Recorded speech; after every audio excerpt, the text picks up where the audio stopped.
Live from Fargo and serving you on TV, online, and on the go. This is Valley News Live at 9 on Fargo CW. This brand new home has a very special meaning for one local veteran. Veterans often live with disabilities because of their time served, so the organization Homes for Our Troops aims to help those vets out. Our reporter Molly Casey was there as one deserving veteran got the keys to a home built to listen to his needs and commands. What we do in the military is extremely dangerous. For Master Sergeant Eric Martz, coming home has a bigger meaning. In 2006, he was hit by an IED blast while serving in Iraq. He lost his vision because of it, but he kept fighting. Just because I'm without eyesight, I'm not without vision. Martz learned to navigate the world around him by sound and touch, but didn't have a home adapted to his needs, a problem he no longer faces. Welcome home.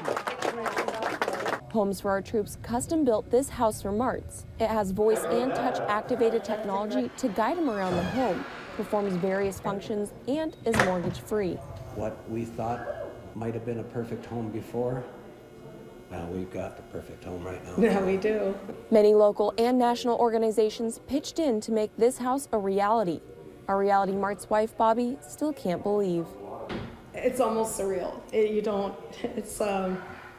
I still keep pinching myself. But Martz doesn't take this in stride. He actively volunteers with veterans organizations and says he'll never stop serving his country. I will serve in making a difference in everybody's lives.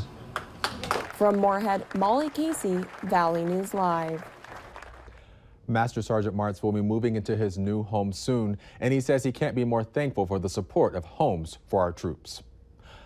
Feeling safe where you work or go to school is something many of us assume will always be the case. But several students at the Salon Professional Academy in Fargo say they're worried about their safety after word got out that one of their classmates made an offhand comment out of frustration.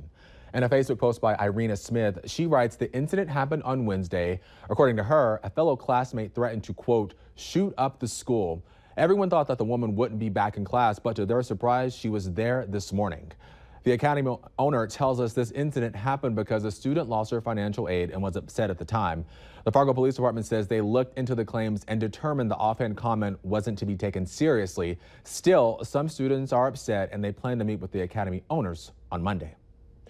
A scary situation for one Grand Forks resident last night when a burglar broke into her home while she was there. The woman woke up to a loud noise in her home on South 9th Street, yelled at the suspect, and called police.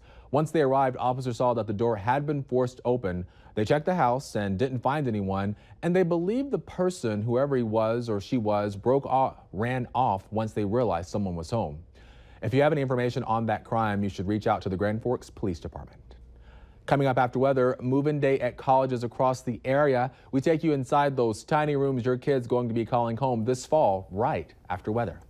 And it was another really nice day out there for late summer. Here's a look at our Valley News Live Storm Team Skycam Network shot in Fargo. As we went through the 4 o'clock hour, reached our high into the mid-80s. Then temperatures started to fall as we started to cloud up as we made our way through the early evening hours. We'll see just some cloudiness out there as we go through this evening, with more of an increase in the cloud cover as we go through later on tonight. Into the Northern Valley, they were the warmest out toward the Grand Forks area. 88 degrees your high, 84 at Devil's Lake, 84 Thief River Falls, into Lakes Country, close to 80 degrees for a high, lower 80s at Jamestown and Valley City. Current temperatures at 74 at Fargo, 75 at Crookston, 68 right now, Bemidji and Wadena, 70 Detroit Lakes and Fergus Falls, and out toward Jamestown. Devil's Lake still holding at 76 degrees. The winds breezy at times today. Now they've died down just a little, now between, say, 5 and 15 miles per hour in most places. Everybody's seeing a winds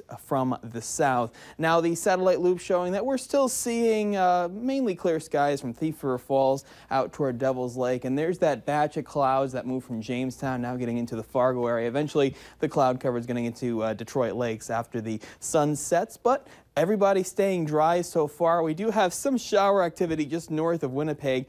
That's basically it for the moisture of this low pressure system. It has a very dry cold front that's going to make its way through between 4 and 6 a.m. in the valley, and behind it we got more of a northerly flow, so it's going to be cooler tomorrow compared to today. Now we will keep mainly clear skies as we go through the evening and then start to cloud up by tomorrow morning. You can see where the cold front is, and it's a pretty dry cold front, not producing a lot of moisture. Some areas as it passes might see an isolated shower, but again, most of us staying dry, and we're back to mostly sunny skies as we go through later on to the day. On Sunday, it will be a little cooler with mid-70s in most places, but the Southern Valley will be into the lower 80s. So here's the Fargo forecast. There's your 81 degrees, mostly sunny to partly cloudy skies, but that wind is from the northwest tomorrow as opposed to today when it was from the south. So temperatures will fall about 5 to 10 degrees as we go through the day tomorrow. We still stay dry and mainly sunny. Now at 7 a.m. on Monday, the rain we've been tracking hasn't started yet. It will move into our western counties as we go through later on to the day, and this is eclipse time by around 1 o'clock. We've got some scattered showers, possibly some thunderstorms, and mainly cloudy skies. Poor viewing for the eclipse that will start at around 11:30, peak around 1 when we'll see it around 80% eclipse, and then around 2:20, but still some scattered showers and mostly cloudy skies, the story for us as we go through the day on Monday. The best viewing, it looks closest to us, will be into portions of eastern Wyoming. It shouldn't be bad across the northwest or in the Rocky Mountain states. You get into more cloud cover around the Lincoln, Omaha area, and as you make your way off to the east coast. Now here is the photo of the day. It's called This Morning Sunrise at Big Floyd Lake. Thank you, R. Scott McAllen, for this one. Use it in the background of the 7-day forecast. And as we go through your Sunday, there's your mostly sunny skies, but it'll be cooler, high of 81. 78 on Monday with a chance of some showers, possibly some thunderstorms, mainly cloudy skies for the eclipse. And then after that, mostly sunny Tuesday, Wednesday, lower 80s, mid-80s Thursday, partly cloudy by Friday, 81 dry for the rest of the work week, with a chance of some more showers and storms on Saturday, high of 85. I'm actually pretty excited about the eclipse, like a lot of people. And you said you remember the one back in '94? Yep, 94. It wasn't a total eclipse, but it did go right over where I was in Albany, New York. Yeah, and I have a really good friend. She works over at the Forum here in town, and she's going to be in Casper, Wyoming, and she's going to be like tweeting about it and showing pictures. So I'm excited to follow that as well. And that's the best place to be, it seems, closest to us. Yeah, thanks so much, Justin. Well, the perfect weather was the weather was perfect for move-in day, and it made it pretty easy for families at North Dakota State University. New students from all over the area checked into their new homes today. Unpacking was the first order of business, but as you can see, some of them even started decorating today. And while the new students, of course, are excited, it's a tough and interesting time for parents. One mother shares how she's feeling, which pretty much sums up how many parents feel. It's scary, but it's also satisfying knowing that he is ready to branch out on his own. I know he can do it. Well, I hope he fits in well and meets some new people and does well in his classes and works hard and has some fun too. Some of the same was happening up in Grand Forks at UND. These photos on the school's Facebook page show parents and new students smiling for the camera, and just like at NDSU, in between those photos, I'm sure there were some tears.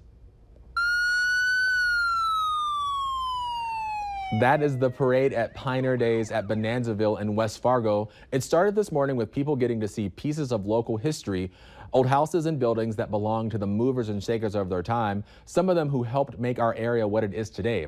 Now, if you want to check it out, you can go tomorrow. It starts at 9 in the morning and goes until around 3:30. I had no idea everyone was going to be here when I came in, and I was super excited. One girl was granted a very special wish today in downtown Fargo when she got her very own art show. 11-year-old Logan Hahn from Harwood has cystic fibrosis and went through Make-A-Wish Foundation to get her art on display. The room was packed with people wishing Logan well and buying some of her pieces if it caught their eye. And she says that the response from the community means so much to her. It makes me feel happy that this many people care about me and my art, even though I may not know all of them, but it just makes me feel happy. All the proceeds from the show will go towards researching new treatment options for cystic fibrosis. Still ahead tonight, how a rally where thousands of people showed up remained peaceful.